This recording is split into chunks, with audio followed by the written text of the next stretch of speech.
Hello, I'm Katrina M. Craft, and you've just tuned into the Craft More Cash podcast, where finance meets innovation and strategy becomes reality. With over 2 decades navigating the twists and turns of accounting, tax, and business strategy, I've had the incredible opportunity to work with startups and Fortune 500 companies alike, crafting pathways for businesses to grow and thrive. I've tailored my expertise to serve the unique needs of industries ranging from real estate to creators to marketing and beyond. I'm on a mission to equip individuals with the financial savvy they need to succeed. Through my Wealth Intelligence course, I'm all about breaking down complex concepts into actionable strategies for business owners. So buckle up and let's dive into the world of financial success, innovative strategies, and the stories that make us all want to keep pushing forward. Qualified business. So ordinary tax is the tax that you have from earning in a business, actively earning. You can have investment. That would be you having income from dividends. You can have from interest. You can have from selling stocks, investment income. Then you have passive. That would be something like if you have real estate and you're not actively working, but you have rental properties that you're just managing very little, and it's passive income. Then they created a bucket called qualified business income. That's a whole nother income that was created, and it's to help businesses that are S corps, partnerships, and some sole proprietors as well. And you get a tax credit when you have qualified business income. That was kind of a concession that they made because the C corp had the reduced tax rate and it got to the 21%, and they wanted to bring some other type of business income called qualified business income so that they would say that it was fair and that S corps and sole proprietors and partnerships also had some type of tax breaks. Qualified business income that I just explained is not eligible for C corps. It is eligible for S corps, partnerships, and sole proprietorships.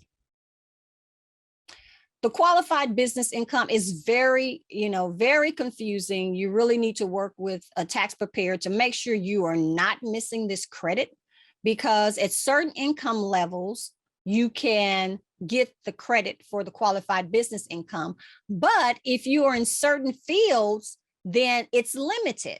So that's why it is important to really understand. You need to work with someone to understand and to make sure you're getting the qualified business credits that you deserve.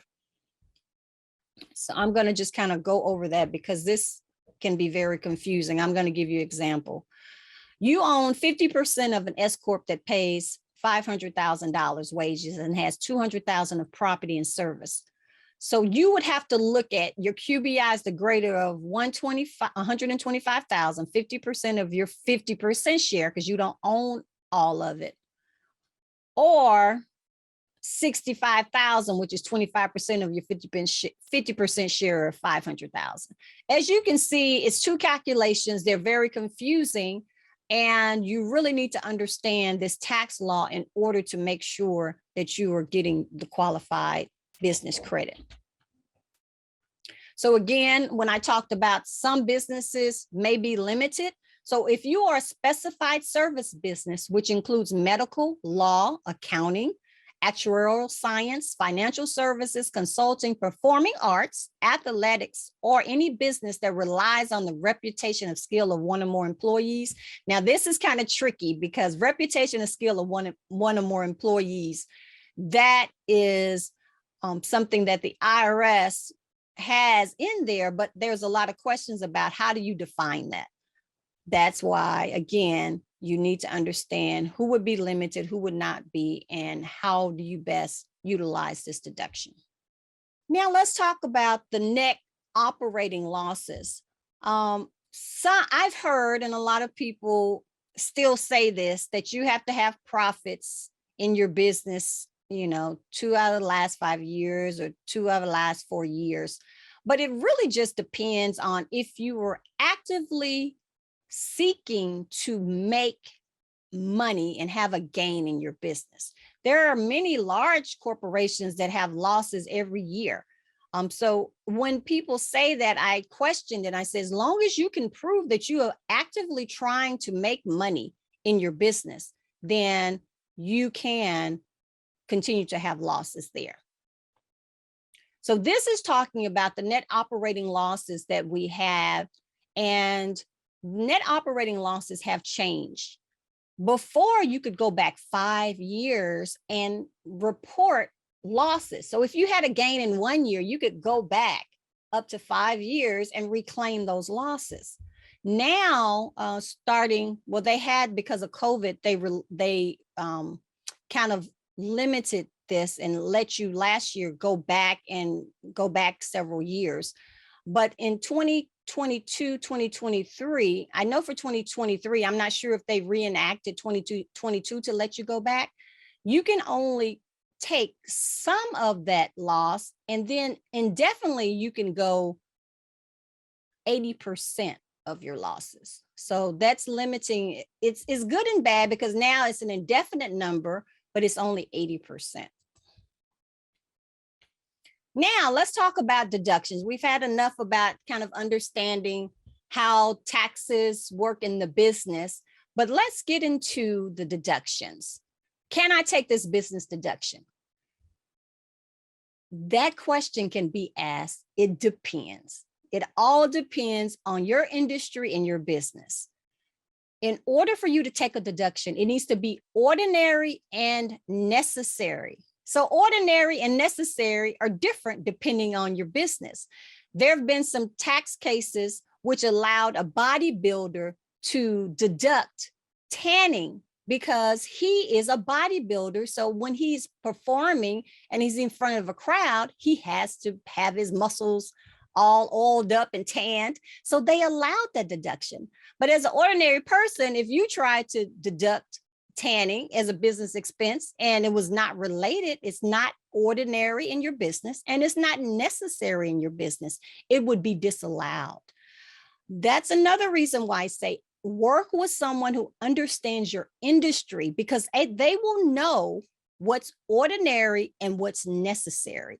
There are court cases also when people go against the IRS when a deduction is not allowed, and they may win that case. So you need to understand to go to the court cases as well to understand if something has been ruled ordinary and necessary.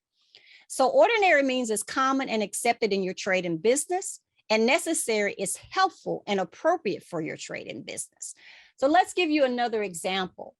Let's say you want to go to Fiji and there's a training about social media in Fiji, but that same conference is coming to your town and it is right there in your city talking about the same information.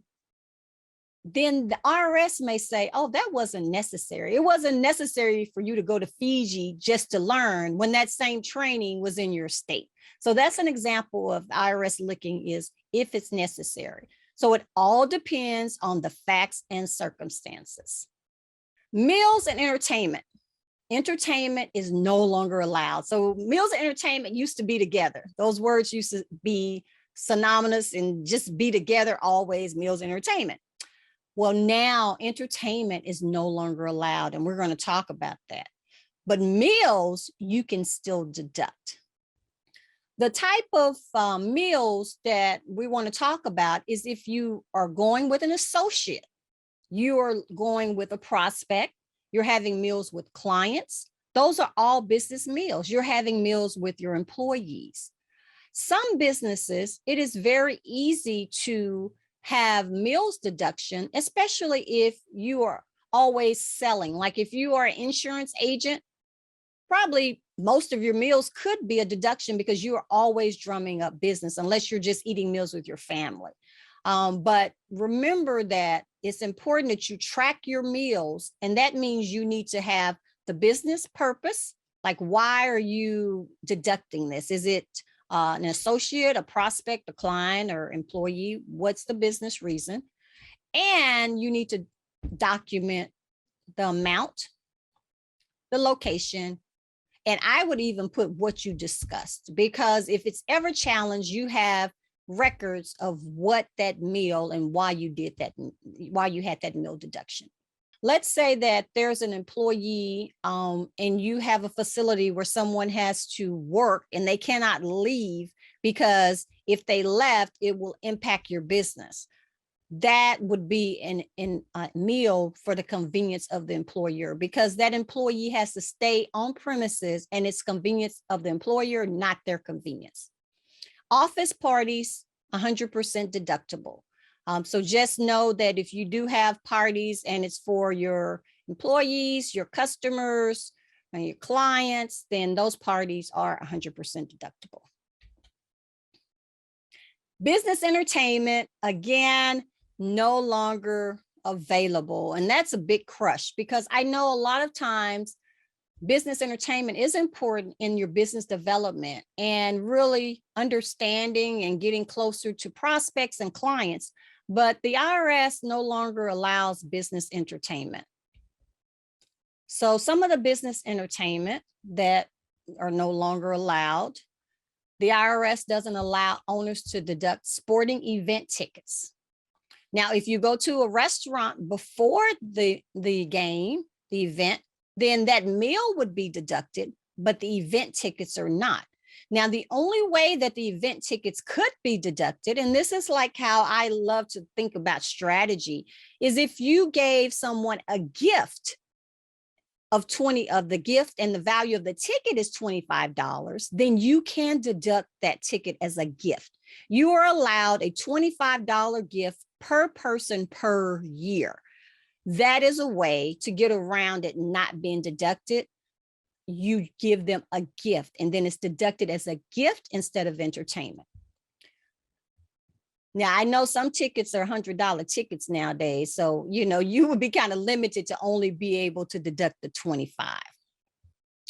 Plays, deep sea fishing, concerts, even when all parties are attending for business development purpose with clients, prospects, and associates, are no longer deductible. Now, what I have heard is a lot of the major facilities that host events, they're now starting to do the packages where you're really paying more to rent the suite than to actually have the event ticket price. That may be something that you need to look into, because if the package is more heavy on providing the food in the suite and providing marketing. So a lot of times if you have a suite, you have your name on the suite. They're writing contracts where the suite name is the marketing, or you may get some type of marketing around the arena or some type of marketing on the billboard. Well, then that is deductible, because then that's a marketing expense. So looking at strategies and looking at ways where you can maximize your deductions is very important. Where do I go from here? You can learn to grow your wealth and develop financial intelligence by joining. It's a 6-week wealth intelligence program. So it's 6 modules, and every week you have homework, you have things that you need to go over, and you have a Q&A with me every week. And you're going to develop your net worth. You're going to have budgeting. You're going to look at QuickBooks. We're going to look at your KPIs, like what do you need to track? We're going to make sure that we have a plan that you wanted. And then by the end of that 6 weeks, you're probably going to adjust that plan, because you're going to feel so strong and feel like now you have the wealth intelligence to make different choices.